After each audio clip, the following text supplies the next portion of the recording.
जय श्री माता जी।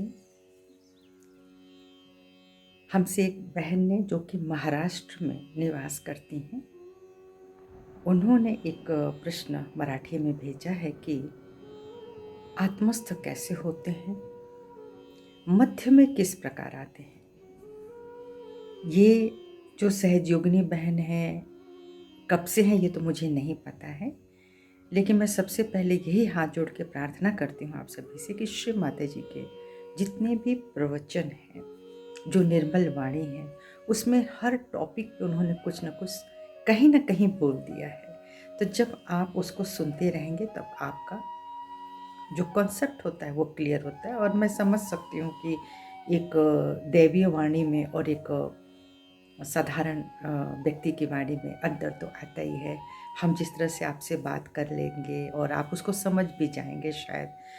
दैवीय वाणियाँ जो होती हैं वो बहुत सरल होती हैं, पर उनको समझने के लिए वाकई हमें बहुत ही एकाग्रचित्त होना होगा। उसमें समझना होगा कि इस वाणी में से, इस वाक्य में से, जो बहुत ही सिंपल लगता है कि बस बातचीत हो रही है, लेकिन उस बातचीत के भीतर बहुत सारी चीज़ें छुपी होती हैं। फिर भी बस यही कहना चाहती हूँ कि सबसे पहले हमें ये जानना होगा कि मैं कौन हूँ। एक आध्यात्मिक व्यक्ति के लिए ये प्रथम प्रश्न होता है कि मैं कौन हूँ। उसके बाद आता है मैं कहाँ से आया या मैं कहाँ से आई, और इस शरीर के छूटने के बाद मैं कहाँ चली जाऊंगी। तो फिर मैं कौन हूँ। शरीर तो यहीं रह जाएगा धरती पर, पांचों तत्व हमारे बिखर जाएंगे। तो जो मूल है, जिसकी वजह से यह पूरी काया है, ये माया है, वह मैं कौन हूँ। तो इस मैं को जानने के लिए ही ध्यान की आवश्यकता होती है। सहज योग में हम सभी जानते हैं कि जब हम अपनी आँखों को बंद करते हैं और कुंडलिनी माँ को जब हम प्रणाम करके ऊपर ले आते हैं, क्योंकि कुंडलिनी जागरण ही वह विधा है जिसमें आत्मस्थ होना सहज हो जाता है। क्योंकि आप ऐसे देखें कि अर्जुन को कितना ज्ञान, कितना वीर व्यक्ति, कितना सरल सुंदर व्यक्तित्व था अर्जुन का, कि भगवान श्री कृष्ण उनके सखा जैसे होते हुए भी उनको आत्मज्ञान देते हैं। वह आत्मज्ञान क्या होता है? वह कुंडलिनी का जागरण होता है, जिसमें मनुष्य को यह स्थिरता आ जाती है कि वह एक आत्मा है और वह माया के अधीन है। और जब प्रभु सामने खड़े होकर के माया को तोड़ कर कहते हैं कि तुम ये काम करो, तो वह जागृति के बाद अर्जुन के समझ में आ जाता है कि ये सारे नाते रिश्ते, ये सब कुछ प्रभु के आगे बेमानी है, उस विराट के आगे जिन्होंने हमें बनाया। और जब वो स्वयं कहते हैं कि सब मुझ में समाहित हैं और सत्य को वो दिखलाते हैं, प्रमाणित करना पड़ता है प्रभु को, तब अर्जुन को विश्वास आता है कि ये सब माया है और इस माया में हम सभी बंधे हुए हैं। सगुण नजर आते हैं, लेकिन जो निर्गुण है वह आत्मा है। तो आत्मस्थ व्यक्ति जो होता है, वह पहले उसकी नज़र आत्मा पे होती है। और जब आप आंख बंद करते हैं, कई लोग श्वास को ध्यान में जब जाते हैं तो शनैः शनैः अपने श्वास पर ध्यान केंद्रित करते हैं। फिर सोचते हैं ये श्वास लेने वाला कौन है, वह प्रणेता कौन है। यह तो प्राणवायु है जो हम श्वास ले रहे हैं, जो छोड़ रहे हैं। कई ने कहा कि कुंडलिनी का जागरण जब होता है, लोग दिग्भ्रमित हो जाते हैं, वह प्राणवायु मस्तिष्क में चला जाता है। किसी ने मेरे वीडियो पर भेजा है, इसी लोग जो है वो दिग्भ्रमित हो जाते हैं। उन सभी से मेरी विनम्र प्रार्थना है कि यहाँ पे दिग्भ्रमित होने जैसी कोई बात नहीं। वो प्राणवायु का संचरण यूँ तो वो होता ही रहता है, लेकिन जब कुंडलिनी माँ का जागरण हो जाता है तो उसके कुछ और भी प्रमाण है। सिर्फ यही हलचल नहीं होती, इन हाथों में भी आता है। तो जो सलीलम सलीलम श्री आदि शंकराचार्य जी ने बता दिया, मार्कंडे जी ने बता दिया, तो वहाँ हमें भ्रमित होने जैसा कोई प्रश्न नहीं है सहयोगियों के बीच में। और वह श्री माता जी द्वारा जागृत किया गया है, तो इसको समझ के ही बात कर रहे हैं हम लोग। तो अब बात आते हैं कि एक सहयोगी पूछ रहा है कि हम कैसे भीतर जाएं, बहुत सारे लोगों ने ये प्रश्न श्री माता जी से भी पूछे हैं कि श्री माता जी हम भीतर कैसे उतरें। तो जब आप आंख बंद करते हैं, ध्यान लगाते हैं, तो सबसे पहले आप अपने पहले श्वास को देख लीजिए, क्योंकि ये जो हमारे शरीर का कार्य है और उसको हम जब शांत होकर देखेंगे तो हम ये भी पाएंगे कि हमारी सांस धीरे धीरे धीरे धीरे विराम ले रही है। जो पहले तेज गति में थी अब वो धीमी गति में आ रही है। तो इस तरह से एक शांत जो वातावरण अपने भीतर भी आने लगता है, बाहर और भीतर, जो सुबह के ध्यान में ही सबसे सुंदर प्राप्त होता है। इसीलिए कहा जाता है कि सुबह का ध्यान अवश्य करें। तो जब आप सुबह बैठेंगे, स्थिर होने लगते हैं, तब अपने चित्त को, मन को नहीं, मन तो भागता है, मन की संस्था एकदम बाहरी है, वो इधर उधर भागेगा, लेकिन जो चित्त है वह आपकी चित्त विलासनी है, चित्त शक्ति है, चित्त भगवती है। तो आपको पता है कि लीवर का जो स्थान होता है वह चित्त का होता है। आप अपना चित्त, जो पूरा मन है, उसका एक अटेंशन उस जगह पे ही डालना होता है। तो चित्त पे जब आप डालें, फिर कुंडलिनी माँ पे जब आप डालते हैं, तो उसके साथ ही आपको अपने धीरे धीरे अपने हृदय जगत पे आना है। अपने बाईं तरफ अपने को स्थिर रखना है, यानी वह चित्त जो कुंडलिनी माँ द्वारा प्रकाशित हो चुका है, वह अटेंशन हमको अपने आत्मा पे रखना है। आप हाथ रख सकते हैं, आप हाथ रखें, बायां हाथ खोल के रखें कि वह आपकी इच्छा है। आप आत्मा हैं और यह दृढ़ है, इसमें हमको भीतर में समाहित होना है कि मैं शुद्ध इच्छा हूँ परमात्मा की, तभी मैं संसार में आई, मुझे भेजा गया है, सिर्फ सांस लेने के लिए नहीं, सिर्फ खाने पीने के लिए नहीं। हमें अपनी स्थिति को प्राप्त करने के लिए, जिस स्थिति को मैंने अभी तक प्राप्त नहीं किया, वह आत्मा स्थिति।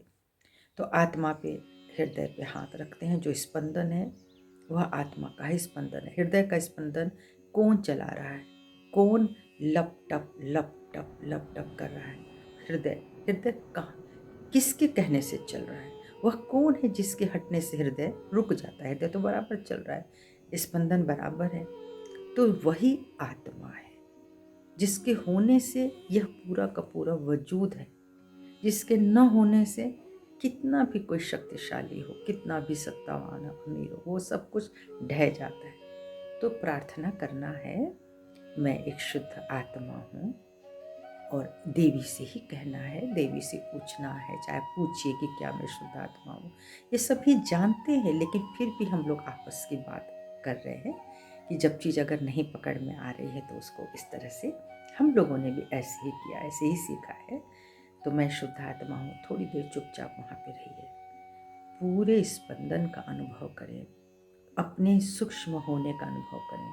अब आपका मन जो बाहर की तरफ है, अब आपका जो चित्त बाहर की तरफ था, वो धीरे धीरे धीरे, जिसको कहते हैं केंद्रीकरण, सेंट्रलाइज्ड हो जाता है, हो जाता है, अभ्यास से होता है।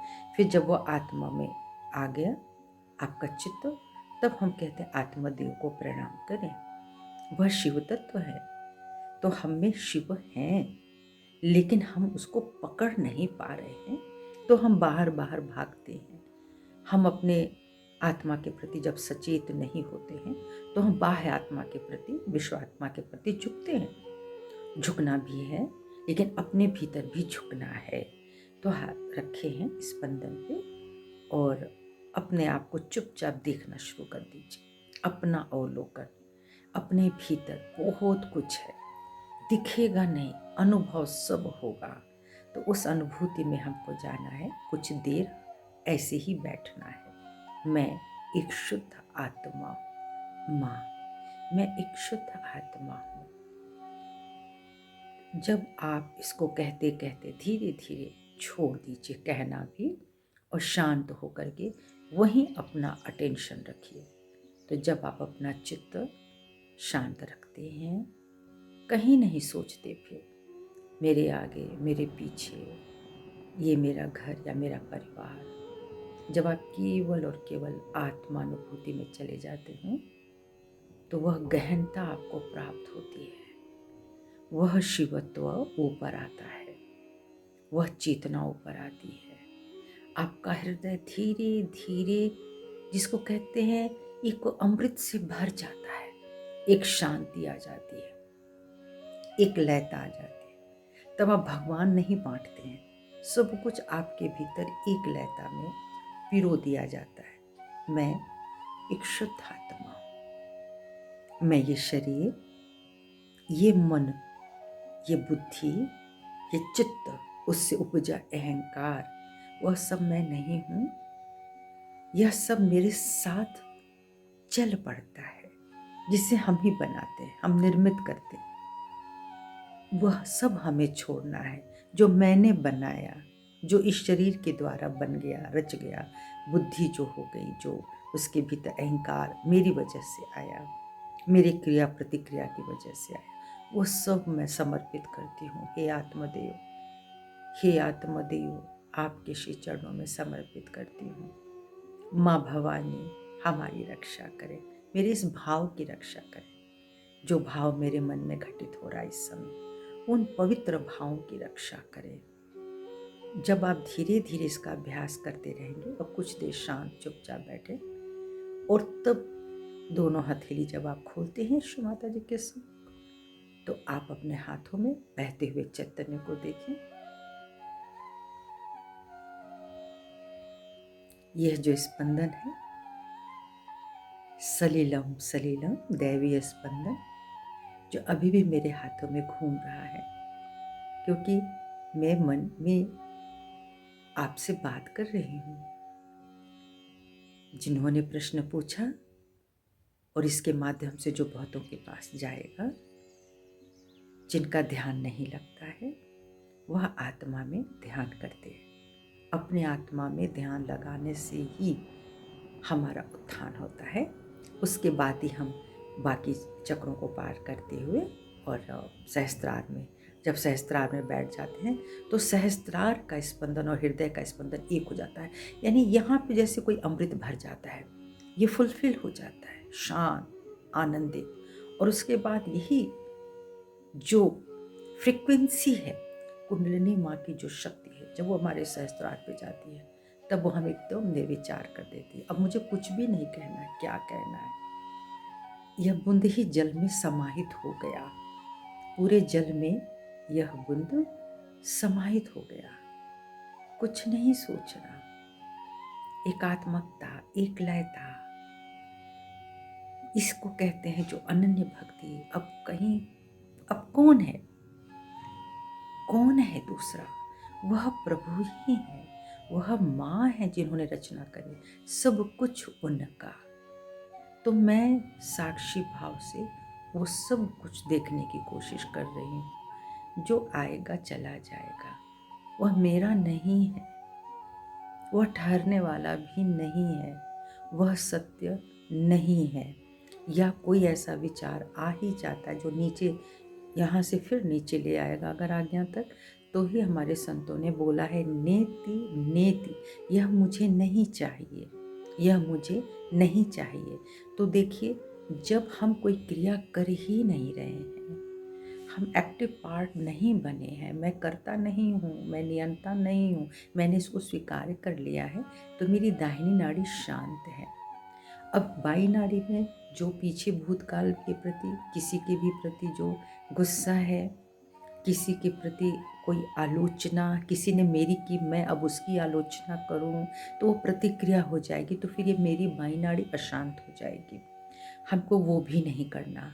तो जब हमने ना वो किया, ना मैंने कोई एक्शन किया, ना मैं कोई रिएक्शन इस समय दे रही हूँ, तो मैं अपने सहस्त्रार पर स्थित हूँ, मैं शांत हूँ। मैं अपनी एक व्यक्तिगत ऊर्जा जो है मेरी, बहुत छोटी सी सीमित ऊर्जा, उस ऊर्जा को मैं धीरे धीरे बाहर, जो विशाल ऊर्जा है, अनंत ऊर्जा है, दिव्य ऊर्जा है, मैं वहाँ तक अपने को छोड़ रही हूँ। और जब मैंने छोड़ा तो मैं मध्य में आ गई। मैंने अपने दाएं को, अपने बाएं को अपनी मुट्ठी में नहीं रखा, उसको छोड़ दिया है। तो हम लिबरेट हो गए। जो दो नाड़ियाँ यहाँ क्रॉस कर रही थी, वो धीरे धीरे धीरे धीरे खड़ी हो जाती हैं। खड़ी हो जाती हैं तो हमारा जो रास्ता कुंडलिनी माँ का है, वह बिल्कुल शांत, स्पष्ट सीधे ऊपर की तरफ जाता है और बाहर की तरफ जा कर के वहाँ से एक तरह की तादात्म्यता स्थापित की जाती है, तो हम मध्य में आ जाते हैं। यही है मध्य की स्थिति। हमारी आत्मा जो यहाँ पे स्पंदन करती है वह मध्य में आती है। मध्य में सिर्फ मैं हूँ। मैं यानी आत्मा, आत्मविश्वास, जगत जननी जगदम्बा के बच्चे हैं हम, तो वह हमारा पूर्ण विश्वास बनता है। और इस मध्य से ही हम पार होते हैं। जब तक हम मध्य में नहीं आते हैं तब तक हम पार नहीं होते, और आत्मस्थित व्यक्ति ही पार होता है। तो पहले अपनी स्थिति आत्मा में ठहराएं, वहाँ प्रणाम भी करना है। कई श्लोक आप पढ़ सकते हैं वहाँ पे। और मुझे तो लगता है त्वमेव माता च पिता त्वमेव बंधु च सखा त्वमेव। मुझे लगता है आत्मा तुम ही माता पिता बंधु सखा सब हो। तुम हो तो सब है, तो अब तुम ही तुम हो। जब हम उसमें आकर के निर्विचार हो जाते हैं, अब मैं सिर्फ कहती ही रहूँगी तो शायद बात नहीं बनेगी। अब कह करके मुझे पता है कि मेरी स्थिति यहाँ से उठते हुए यहाँ तक आ चुकी है। अब मैं बिल्कुल निर्विचार हूँ। जब निर्विचार हूँ, ना कोई रंग है ना रूप है, तो कहते हैं वह निर्विकल्प समाधि है, जहाँ कोई कल्प नहीं है। अब तो इस निर्विकल्प समाधि में हम जितनी भी देर चाहे बैठ सकते हैं, वह अपनी प्रसन्नता के आधार पर है, संतुष्टि के आधार पर है। सब कुछ हम लोगों को श्री माता जी ने बताया है, और हर चीज़ पढ़ के भी नहीं आती है, ये भी सत्य है। लेकिन जब हम इसका अभ्यास करते हैं, इस अभ्यास से ही यह जागृति होती है। और यह सबसे बड़ा सच है कि सुबह उठकर जो ध्यान होता है, उसमें जो गहनता आती है, उसमें जो समाधान मिलता है, वह कभी नहीं मिल पाता है। इसलिए अगर हम परेशान हैं किसी भी बात से, तो सुबह का ध्यान करें। बहुत सारे प्रश्न यूँ तो हमारे पास आते हैं कि हम अकेले हैं, हमारे घर में लोग सहयोग नहीं करते हैं, तो मैं क्या करूं। बहुत सारे, इसमें युवा भी हैं, इसमें हमारी बहनें भी हैं, भाई लोग तो इस पर कुछ मेरे से तो चर्चा नहीं होती है, लेकिन बहनें चर्चा खुल के करती हैं, पूछती हैं। तो मुझे भी एक बहन होने के नाते यही समझ में आया कि जब तक आप अभ्यास नहीं करेंगे, आपकी नाभि विकसित नहीं होगी। नाभि में ही धर्म है, नाभि के भीतर ही ज्ञान है, पूरा जल है, जल ज्ञान है, अग्नि का ज्ञान है जो स्वाधिष्ठान है। जब तक ये लोग तृप्त नहीं होते हैं, संतुष्ट नहीं होंगे, इधर उधर भागना नहीं छोड़ेंगे, तब तक हमको शायद समाधान नहीं मिलता है। इसलिए चित्त वृत्त निरोध कहा गया है कि पहले अपनी चित्त की वृत्ति को जानिए। अगर वह वृत्ति माया में उलझा हुआ है, ये नहीं करते, वो नहीं करते, मेरा कोई नहीं, या वो नहीं सुनता, छोड़ दीजिए मन से सबको। मन से छोड़िए, आचरण से मत छोड़िए। मतलब बाह्य उसमें आप बने रहिए उनके साथ। किसी से भागकर कुछ भी नहीं बनता है। और ये तो महात्मा बुद्ध ने भी कही दिया कि जो हमें ध्यान मिलता है, ध्यान वह कुछ भी छोड़ के नहीं मिलता। तो ये उनका अपना अनुभव था, जिन्होंने सब कुछ छोड़ दिया था, अंततः उन्होंने ही कहा है। तो हमें किसी को नहीं छोड़ना है, पहली बात है। सबका अपना आदर मान जो है वो देते रहिए, जो आपका सामर्थ्य है। लेकिन यदि कोई आपके साथ आया नहीं, पैदा नहीं हुआ है ना, और कोई आपके साथ जाएगा नहीं, तो इसका मतलब क्या होगा कि इस जीवन में भी हम अकेले ही अपना सफ़र तय करते हैं। तो दो प्रकार के सफ़र होते हैं। एक जो जग जाहिर होता है कि हम ये हैं, हम वो हैं, हम इनके ये हैं, हम उनके वो हैं। लेकिन एक सफ़र ऐसा होता है जो भीतर का होता है, वह सफ़र किसी का और हो ही नहीं सकता। आप लाख कोई आपका अपना हो, आप उसको भी वो सफ़र नहीं करा सकते, आप चाह के भी नहीं करा सकते। इसीलिए आत्मस्थित होना बहुत बड़ी बात नहीं है, लेकिन ये एक अभ्यास है। मन को बार बार चित्त पिलाना, चित्त को आत्मा पिलाना, मन को चित्त पिलाना, चित्त को आत्मा पिलाना। जब यह स्थिति आ जाए, आत्मा में मन स्थिर होने लगे, तब वह मध्य के कुंडली माँ जब उसको लेकर आती है, तो आत्मा के साथ उसकी जागृति, उनकी शक्ति के साथ वह सहस्त्रार पे विराजते हैं। वह महामाया है। और जैसे ही आप आ जाते हैं महामाया के आशीर्वाद में, उनके घेरे में, तो आप स्वयं आत्मस्थित भी होते हैं, आप मध्य में भी आते हैं, क्योंकि आपकी दोनों नाड़ियों में एक संतुलन हो जाता है। ये कभी नहीं कोई कह सकता। बहुत बहुत बड़े जो योगी इसी पर बैठते थे तो उनको बोलते थे भावातीता, कालातीता। वो ध्यान में बैठे हैं तो बैठे हैं, अब उनको कोई मतलब नहीं है, तो उनको कोई घड़ी नहीं देखनी है कि उनको ऑफिस जाना है या उनके बच्चे के आने का समय हो गया, तो वो कालातीता लोग बन जाते हैं। हम भी बन जाते हैं कालातीता जब जब ईश्वर की बात आती है। तो आप एकदम घड़ी तो नहीं देख सकते हैं, तो उनके लिए भी हमें ऐसा समय निकालना चाहिए कि कुछ समय हमें अपने ईश्वर के साथ बैठना है। और मैं तो कहती हूँ जिसने आत्मा को साध लिया ना, अगर वो अपने चुपचाप कहीं भी अपने पास बैठ गया तो उनका जो इष्ट है वह प्रभु, और दूसरा है ही कौन, आत्मा है कौन, तो हमारा इष्ट ही है वो। तो जब वो इष्ट में हम समाहित हो जाते हैं तभी निर्विचार और निर्विकल्प समाधि हमको प्राप्त होती है। तो अभ्यास जरूर करें बहन। और बहुत सारे लोग जो अपने को अकेला महसूस करते हैं, मैं तो यही कहना चाहती हूँ, आत्मा से बड़ा साथी कोई है ही नहीं। आत्मा को प्राप्त करें, आनंदित रहें, वही आनंद है। आत्मा क्या है? जो आनंद रूपिणी माँ है ना, उसी नाड़ी पे तो शिव जी की तो नाड़ी है ना, तो शिव नाड़ी पे जो खुद बैठा है, जो स्वयं शिव के पास है, जहाँ भवानी भाव रूप में बह रही है, वहाँ उनका साथ है। तो फिर तो आनंद ही आनंद है। फिर इस आनंद में हमें बैठना है। और मध्य में जब हम आते हैं, जब हमारा कर्म परमात्मा को समर्पित होता है, तो भी हमें एक आनंद मिलता है। प्रभु, हम आपके श्री चरणों में अपने इस कर्म भाव को छोड़े, मैं क्या करूं, कैसे करूं। कभी कभी बहुत दुविधा आती है, तुरंत आपको मिल जाता है, समाधान मिलता है, इसमें कोई शक नहीं। तो वह जिसको हम कहते हैं चित्त रूपिणी महासरस्वती शक्ति, तो चित्त रूपिणी हमको आकर के बताती है कि तुम ये काम करो, ये ठीक है।